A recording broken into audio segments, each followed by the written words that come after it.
and she'll introduce your panel and carry on with the program this afternoon. Betsy? Thank you, Joel. Can everybody hear me all right with this? Great.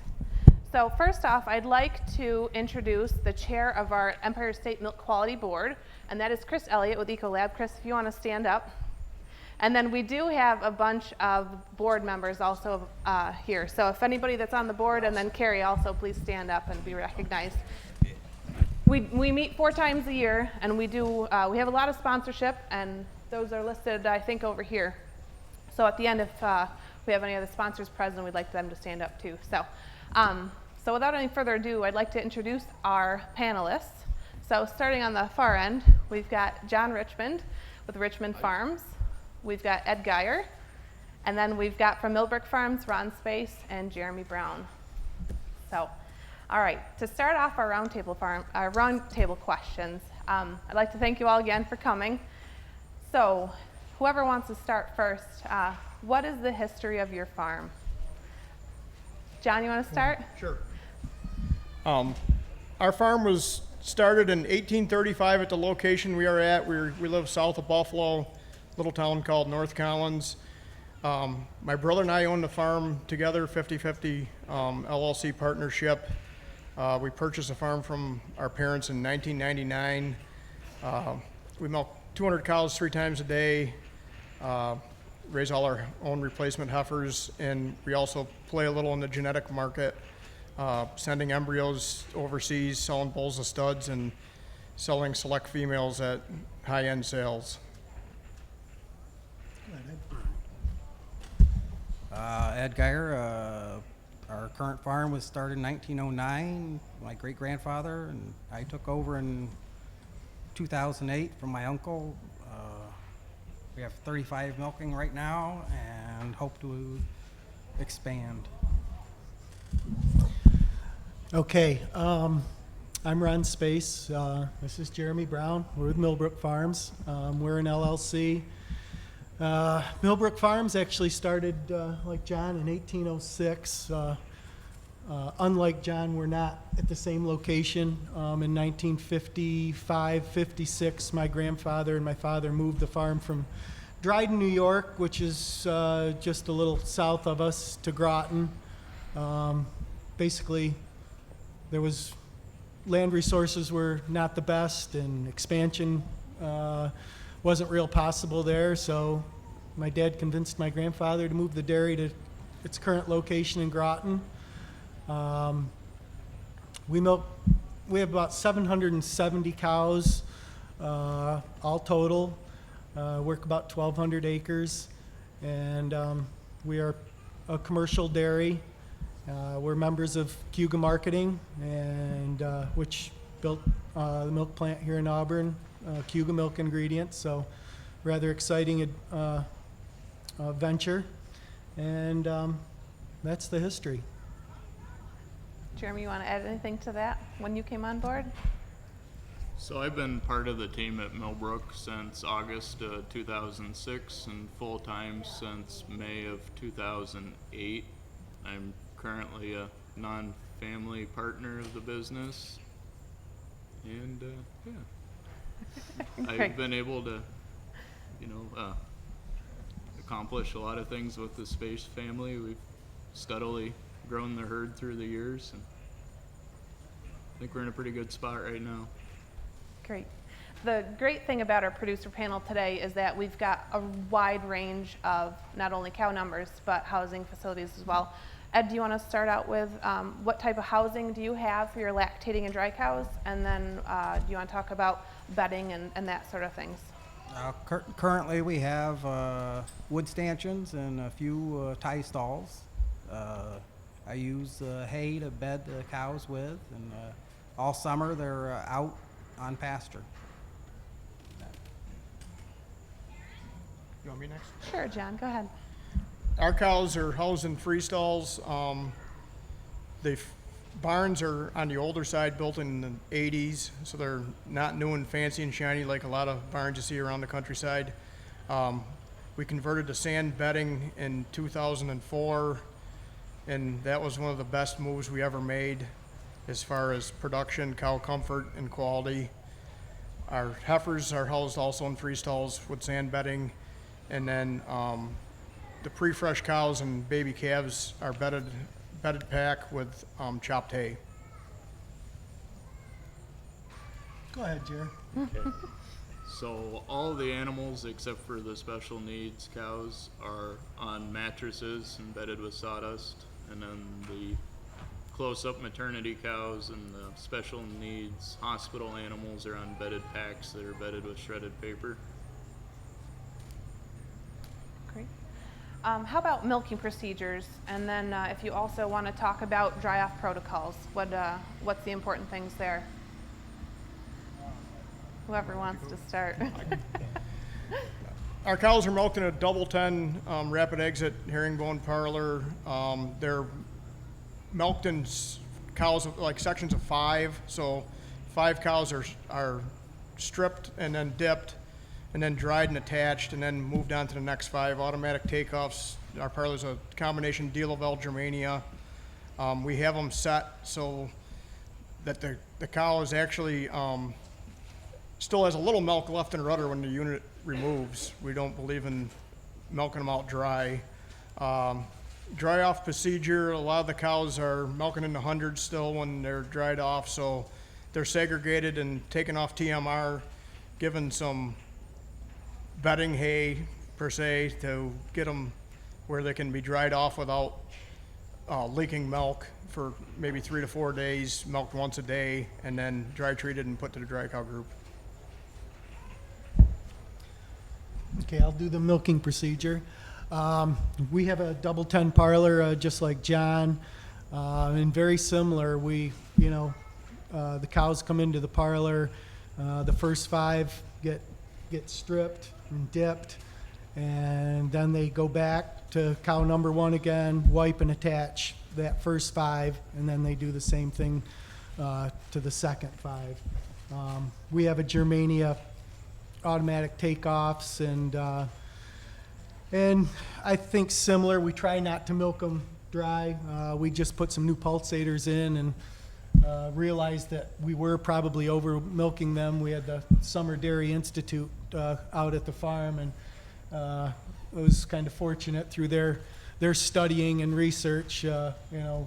We realized, hey, we got to. Nip it in the bud before it became a problem. Yeah. So go ahead and do the dry. Yeah, so we kind of don't have a hard and fast dry period. Try and get them a minimum threshold of 45 days, but most of the decisions are made based upon the cow's production, their body condition, and what lactation they are. And then there's some additional considerations put in for maintaining a 1 cow, 1 stall stocking density for the dry cows. And then we also vaccinate the cows at dry off to help prevent future mastitis. So let's talk a little bit about somatic cell count. If you want to share your somatic cell count, that'd be great. And then how do you keep it so low?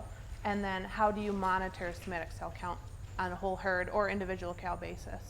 Did you want Ed to do his milking procedures? Oh, I'm so sorry, Ed. You It's all all right. skipped over each other. That I. He was looking at you. I don't want you to be left out. Thanks, John. I appreciate that.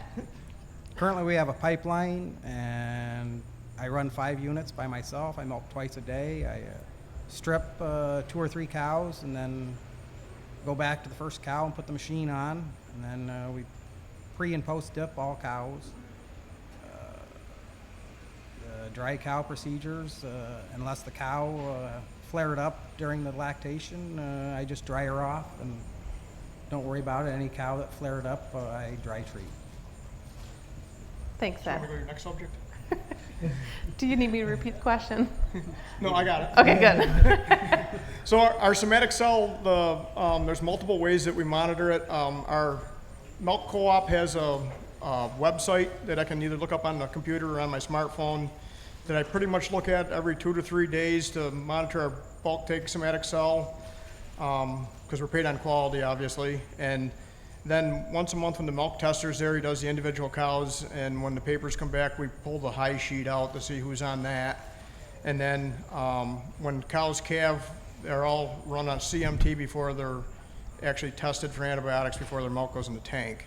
So any quarter that is off on CMT, they get treated right off the bat to help curb problems that may have popped up during the lactation if that wasn't tested that way. The way we try to keep our somatic cell down, it's a whole bunch of stuff. Maintaining the bedding the cows twice a week using sand bedding, making sure the stalls are scraped out, doing scheduled maintenance on the milking equipment and milking parlor, training of employees that do the milking, a little bit of vaccination, some genetics. It's just a whole bunch of everything put together. And our current somatic cell on the bulk tank, I looked this morning, is 120,000. Ed, please go Yes, so we don't we're skip gonna you. do- That sounds good. Let's see, what was the question? The Just smack see about cell? your somatic cell. Okay, I check the somatic cell counts on the co-op's website every few days if they have them updated, which a lot of times they don't. I'm not going to say because they might get upset with me. Other than that, I gave up with testing monthly. I didn't feel it was necessary as long as my somatic cell count was low enough. And it's been low for 4 years now without doing monthly testing. I changed inflations in June, and I think that was a mistake. Right now, my somatic cell count's about 180.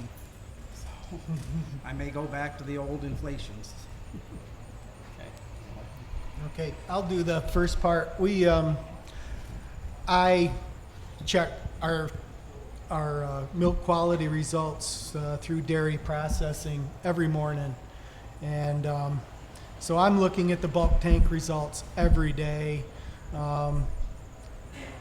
Our current somatic cell on our tanks, we have 2 tanks. They're running between 150 and 170, 80,000 right now, which is traditional for us in the summer months. We try to do a good job, bedding twice a week with sawdust. The guys also put down lime before they put the sawdust in, and we try to, do a good job in the free stalls with the guys taking, when they bring the cows out, they're very diligent about keeping things clean and dry. And yeah, and in addition to the somatic cell, I'm also looking at our bacteria counts, because those are, on our farm with our equipment, that's the thing that can take off on us. And so I'm really looking daily more at the bacteria than the somatic cell. I mean, our somatic cell counts do stay relatively stable. And Jeremy will add, he looks at the individual counts and... Yeah, I try and follow the bulk tank as well and try and intervene when necessary.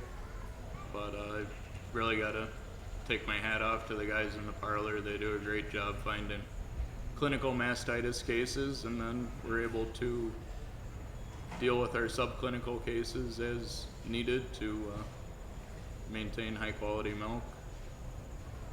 But yeah, we really are at a position right now in the business where we've gone away from trying to treat subclinical cows and are trying to manage them in other ways. Whether it be put them in the hospital and utilize their milk to feed calves, and give them a dry cow treatment and reevaluate them on the next lactation, or whether it's they're starting to have maybe some other issues, and that is the thing that pushes them out the door. Yeah, we probably average about 115 to 120,000 throughout the year, but this is our seasonal high right now. We're pretty overpopulated in our groups. We have about on average, just over 70 free stalls in each group, and there's 90 cows in each group. So, there's some pretty good overcrowding there. Question? How are guys doing? We force strip. Just visual observation when they're force stripping the cows before we dip them. And then they leave a note on the board for one of the other herdsmen and I to delve into it more deeply and decide whether we want to make a treatment decision or whether that is the last straw. So they're looking for hard quarters, abnormal colored milk, clots in the milk, and then those cows are milked into a bucket and kept out of the milk supply or the bulk tank. All three do pre-dip or force strip, right? Yep. Pre and post dip. What's that? Oh, okay, yeah. We'll hold the questions till the end. We'll get through, and then we'll open it up for the crowd actually. So, moving on. That in a perfect world, you know, the cows would milk themselves. We wouldn't need equipment. But you guys touched on it a little bit. What's your relationship with your equipment dealer? Do you do preventative maintenance?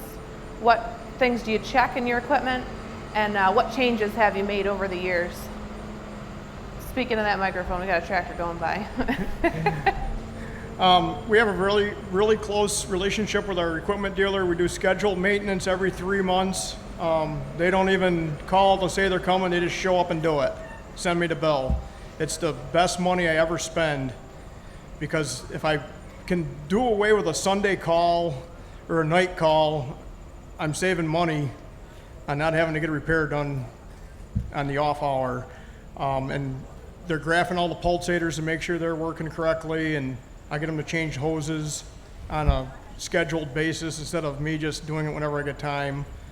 So we have a real close relationship as far as that. Over the years, we have changed the sensing in the parlor. When it was brand new, it was air sensing, which isn't as precise as the electronic sensing we have now. We actually saw a decrease in somatic cell as soon as we switched to the electronic DLL sensing over to Germania Air. And then just visual inspection by the milkers, you know, of stuff that needs maintained. I do most of my own maintenance, unless it's refrigeration. I don't know. I don't know what else to say. Well, we have Sidec is our dairy equipment dealer, and of course I have a vested interest in Sidec, so that's one reason we do use them. But they come once a month, and they have a preventative maintenance protocol that they do. I have a dedicated employee that 3 days a week, Monday, Wednesday, and Friday mornings, he spends a couple hours checking equipment, checking chemicals, and just, you know, basically dotting I's, crossing T's. He does a lot of the routine maintenance, changing hoses, the simpler maintenance items, rebuilding pinch valves, that kind of thing. We have that all on a set schedule that's married with Sidec's schedule, their maintenance schedule, and so pretty much, you know, we keep track of everything between Sidec's monthly visit and our guy on the farm that's in there 3 mornings a week checking things, and he's, you know, if there's takeoffs that aren't working right, so on and so forth, he's well schooled in that, and he repairs, does the simple repairs on the automatic takeoffs. We've seen a response having a guy on site that is well-versed and capable and willing to maintain the parlor versus relying on the milking equipment company. He does a nice job. So everybody's favorite person on the farm, how's the relationship with the milk inspector, and how do you use them? Well, our milk inspector just retired in December, so we have I don't know if you want to say a new milk inspector. The current milk inspector used to be the quality person for DLL Direct, so she's well versed in helping farms make quality milk. So I was actually kind of relieved when I heard they were hiring the person they hired. So we have a really good relationship with her. The old one and the new one, we communicate a lot by just phone on things that she finds when she comes out or needs done, or if she has an inspection coming up that she wants the farm in tip-top shape so they get a good score. And it's more by phone than it is her leaving me a note or stopping by the farm. I have a good relationship with my milk inspector. If he wants something done, I do it. And that sign really helps, keep him off my back. Maybe sometimes he comes in and things aren't quite as clean as they should be, but as long as I maintain the quality, I don't have a problem with them. We have a new milk inspector. We left DFA and went out on our own, Cuba Marketing, and so Preble Milk actually does all of our milk inspection. So here again, just like John, I mean, we talk on the phone. He lets me know if there's a USPH inspection, and of course he's watching the results almost as closely as I do when they come through dairy processing. So, but yeah, it's a very, very close one-on-one relationship. Very good. So, what do you all communicate with your employees or your milkers in terms of milk quality goals and your performance in specific to that? You can talk about incentives or anything to help get them back on track if the wheels start to fall off. Our milking crew is fully hired. My brother and I don't do any milking. So they're trained a couple times a year, and we have very little turnover with our employees, which is a big help too, because they know the cows, they know the farm, and we're not turning over employees and having to retrain. They're real dedicated, and if you tell them to do it one way, it's done that way every time. They're really good at catching cows with mastitis and the correct protocol, segregating them and letting us know who's in need of treat or attention. So yeah, I can't say enough about my employees. Well, I'm my employee, so We're looking at him. I get fired at least once a day for doing something stupid. Jared, go ahead. So I guess the number one thing we try to stress with the guys milking the cows is that they are producing food. And that's the one thing we never need to lose sight of. So whatever is going into the end of that teacup is going to be consumed by somebody down the line. So I've always felt that makes a pretty compelling argument to hook up the mastitis pail even if you're not sure and dump the milk. And then also it's part of animal welfare to be able to find and treat mastitis in a timely fashion rather than letting the condition continue to erode. So I've had pretty good luck with getting buy-in from the people that are actually going through, and then I just try and spot check sometimes at weird hours of the day or that type of thing, not follow into a routine to make sure that the routine is truly being followed, the 21 hours a day that we're milking, rather than just during business hours or just when they think I might be at the parlor. So it's a true commitment from top to bottom at the farm to producing quality milk. So The question was, how many employees do you all have? there are 5 different guys that are milking cows at some point during the day, but as far as the entire farm staff, we're Yeah, 12 full-time. yeah, there's 10 to 11 full-time. There's six Hispanic guys, 5 of which are actually doing, the milking. 6th guy's kind of a swing guy, does a lot of outdoor stuff, cleaning and bedding the bedded packs and whatnot. And we do monthly meetings. We use APS, Ag Replacement Service.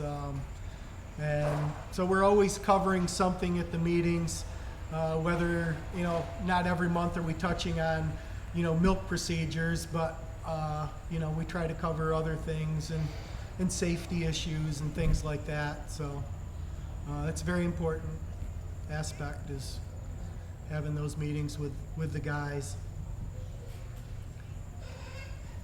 John or Ed? I'll skip. You have one. Yeah, I got one. We have 4 employees that actually partake in milking. Ed, do you ever take a day off? Actually, in July I did. I took 2 days off for my 50th birthday, and my oldest daughter and son milked the cows for 2 days. So, and that was the first time I had a vacation since 2003. So How was the somatic cell that day? I'd rather not say. So what would you all say the key to producing quality milk or a food product, as Jeremy puts it? What is the key to producing low cell count, low bacteria count milk? What are the keys to excellence? Consistency. Yeah, consistency. It's like I said when I was talking about our employees and our milking procedure, it's a whole bunch of everything. Yeah, I've often, well, like Jeremy said, this is food. And, I've often used the term, cleanliness is next to godliness. And that seems to connect with the guys. And it's just, everything has to be clean all the time. And it's just animal husbandry, plain and simple. And it has to be done right. It has to be done well. 365 days a year, and it gets to be a daunting task some days when things are becoming, unraveled a little bit, but by and large, we do pretty well at it. Yeah, I mean, it really is a team effort, and it's a whole farm effort. You need to have all of your pieces in order at all times. It's something there, if you have a bad day, it can actually have long-acting repercussions.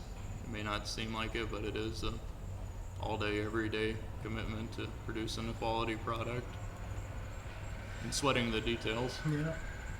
And we don't use incentives. Over the years, I have used incentives, and I've found they can be a double-edged sword.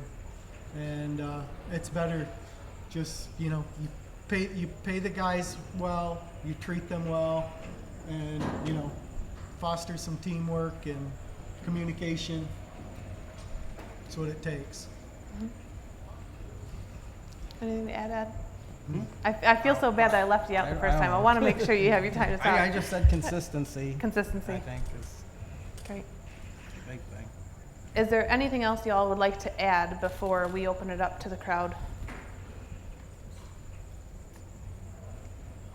I guess not. All right. Any questions for our panelists? Does Mr. Geyer name his cows, and does he know everyone's name and day? Yes, I do. And I was on a dairy thread a few days ago, and someone was bragging that they were saving 15 seconds a cow because they changed inflations. And I think I could save 15 seconds a cow or more if I didn't pet them and talk to them when I go up to milk them. So.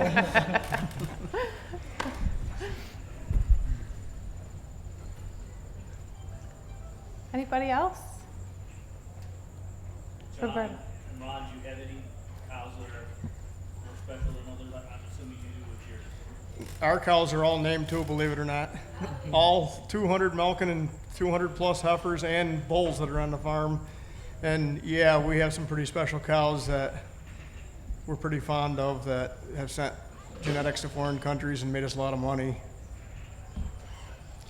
Yeah, likewise, we do have some special cows, and I mentioned before we had this Summer Dairy Institute and in our old cow group we have this 13-year-old. 13-year-old cow who she really shouldn't be there, but you know something, she represents who we are. We also have Brown Swiss, and that was something that started with one of my other partners, Al Baker. That would have been back in the early 90s, and we went to Lee and Buttons, and we both bought 2 Swiss calves, and you know, they're really not terribly economical as far as compared to the Holsteins, but you know, they have their place, and we've been told several times you probably really shouldn't be you shouldn't have them in there. I mean, you're losing, maybe leaving some money on the table, but they're special critters to us, and there's some good genetics there, don't get me wrong. But yeah, that's why we do what we do. That's why we're here, and why we do such a good job. We all love our animals, and even though there's close to 800 milking cows, it really isn't too much different. I mean, we don't know every one of them, but yeah. Yeah, and it'd be kind of cumbersome to come up with that many names. So the ones that do have names have earned them rather than being given one at birth. But everybody has their pet cows. And we have a couple jerseys and some red and white Holsteins. And that's why we're really out there at the end of the day. Roberta, did you have a question? Yeah, way far away from like the name of the cows. I'm wondering on your dry-off protocol, like vaccinations, if you use some of the Orbiseals, that type of thing, do you culture at dry-off? So the question is, what do we do at dry off? What vaccinations are we using? Do we use Orbiseal? That sort of thing. And culturing. Go ahead, John. So we use Orbiseal at dry off, and then use a dry treat prior to putting your Orbiseal in. Yeah, and the cows are vaccinated in dry period. I'm not exactly sure what we use. You'd have to ask my brother that, because he's the one who takes care of that. Yeah, other than withholding feed to try to get production down, that's pretty much. I just dry treat the cows that flared up that year. So some you don't treat. No, a majority of them I don't treat. It's very rare that I'll treat a cow. So we dry everybody off with tubes, and it rotates about every 15 months between products just to try and keep resistant organisms from building up. And we've stayed away from Orbiseal just because we have a milking system that's difficult to keep clean the way it is. I don't want to say difficult to keep clean. It's management intensive to keep clean. We do keep it clean, but I think having that additional product in there would lead to more issues. And what do you use for vaccines? We're using a E. coli vaccine, and then we vaccinate them for respiratory disease when we dry them off, and then it's boosted again when they move to the close-up pen, and we booster the J5 again when they're about 35 days in milk, and then again when we check them pregnant, which is hopefully 110 to 125 days in milk. Hold on. We'll go to Dr. Verkler in the back. Jeremy, just follow up in terms of prior to dry off. I mean, John mentioned that he steams down or changes ration of cows prior to dry off. Do you guys do anything like that for higher production cows? No, I just try and stretch out their lactation as far as we can go, and hopefully they come down on their own. I think that's maybe an opportunity that we have managing a herd, is to come up with some sort of program to accommodate the cows that are special in the fact that they're very persistent. But right now that's kind of what we're working with, is just trying to wait them out, go with a little shorter dry period, and hopefully over those 2 weeks they'll come down on milk a little bit. We don't have daily milk weights or anything like that, so it's kind of a guessing game between when the tester was there last and what I can come up with my digital milk weights. And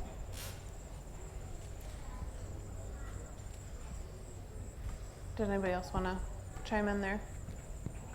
Nope. Go ahead, John. I kind of answered that Okay. question already. I don't know if you want me to. All right, Chris, do you have a question? Jeremy, did I hear you vaccinate 3 times a year for E. coli? actually it's 4 times now. And what about the other two? Like I say, my brother takes care of that one, so I'm not, I think it's twice. No, I don't. I think ours is twice. I think I've maybe done 1 cow in the last 5 years. So.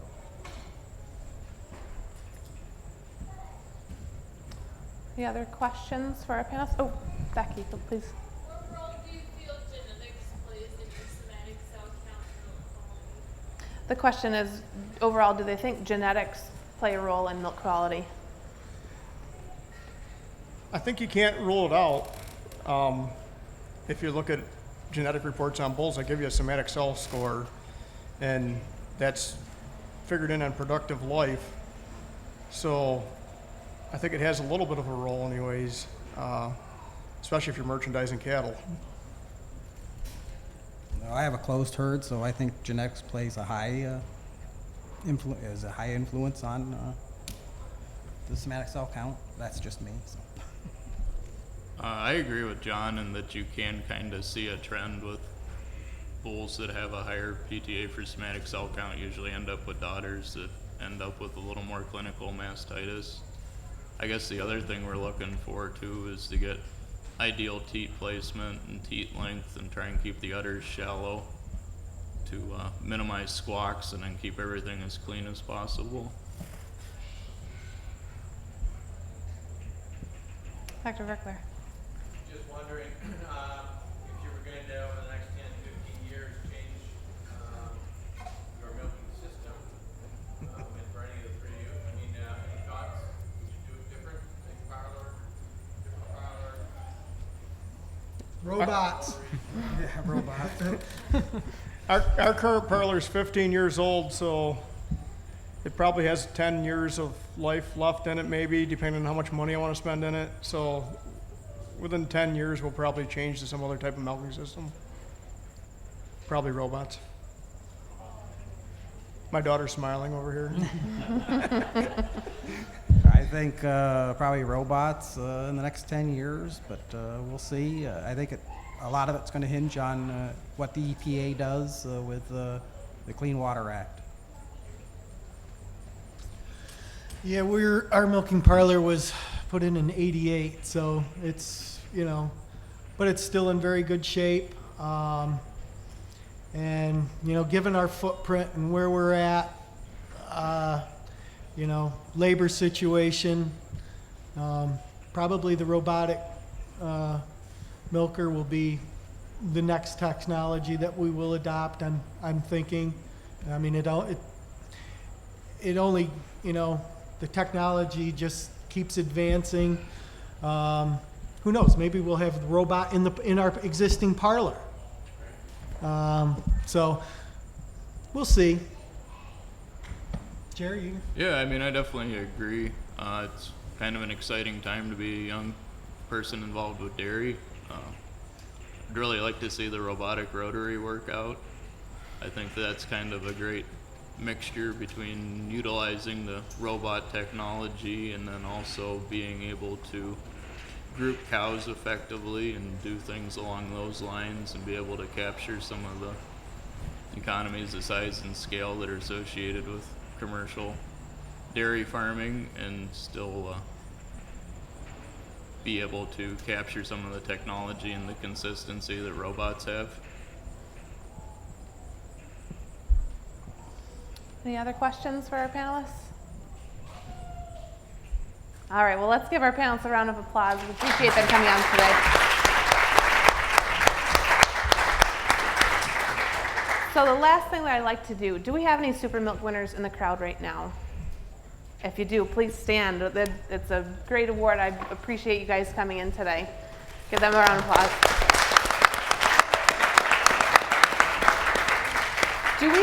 Do we have any other 25-year winners? Or do you guys know how many years in a row you've won the award? 25? Congratulations. Who are you guys? Can you stand up and say your name? Sorry. It's a quite an accomplishment.